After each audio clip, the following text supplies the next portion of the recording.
So a seeming contradiction there, with the Supreme Court raising questions about the Prime Minister's silence, and the CAG is saying that the former telecom minister actually virtually bypassed the Prime Minister and just went ahead and did his own thing.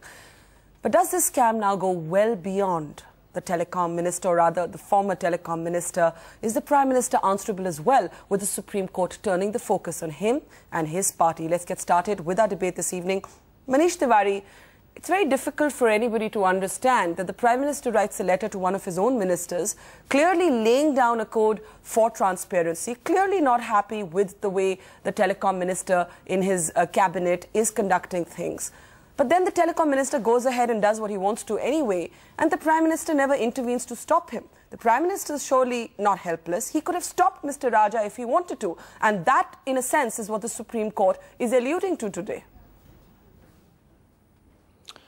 Well, Barkha, allow me to very respectfully point out that while we have the greatest respect for both the Supreme Court and the CAG at the outset said that the Prime Minister had advised the Telecommunications Minister, but the Telecommunications Minister got back to the Prime Minister repeatedly saying that he's following the recommendations of the TRAI, which is a regulatory body which has a statutory mandate to make recommendations with regard to the introduction of new service providers. So therefore, all these facts are there in the public domain. But allow me to make 4 or 5 quick points on the CAG report, which I tried to speed read in the memo. The reason I'm doing it is because it is so dense with facts, and at various points in time, the facts actually cross each other over, that there is a need for the PAC to study it. You see, the CAG report starts off by saying in its first paragraph that the loss is presumptive and the figures are open to question and debate.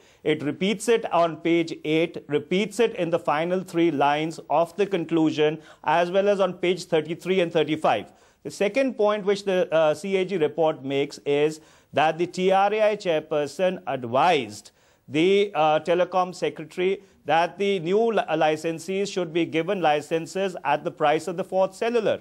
The third point it makes is that the TRAI said that there should not be a new pricing for 2G spectrum because the playing field would get unleveled. So all I'm trying to point out is that here is a CAG report, and which also clearly and categorically says that the telecommunication minister is at fault. He has substantively violated procedures. He's ignored the advice of the Prime Minister. He's ignored the advice of the Minister of Finance. So therefore, you have a report which is dense with facts. So allow the PAC to consider it line by line, something from the CAG report. I also have the report in front of me.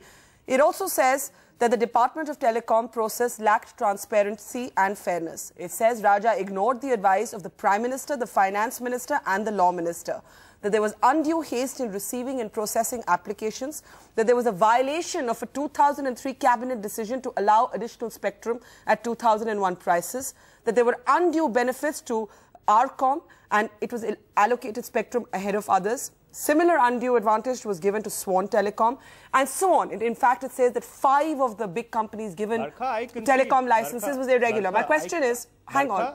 Yeah. Barkha, one second. Barkha, I concede all the points that you're making. I am not disputing any of the points that you're making. All I'm saying is that the CAG report has what you've just read out, and the CAG report also has what I've read out. So are you saying that the Congress is still in 2 minds about whether to dub Mr. Raja guilty or innocent? You still haven't made up your mind on whether you're supposed to publicly come out and defend him or not? Barkha, I think that's a very unfair imputation for the simple reason we did believe that, yes, Mr. Raja was in the wrong, and that is why the Prime Minister, the moment this report came in the public domain, even before it was officially laid on the floor of the House, asked Mr. Raja to resign.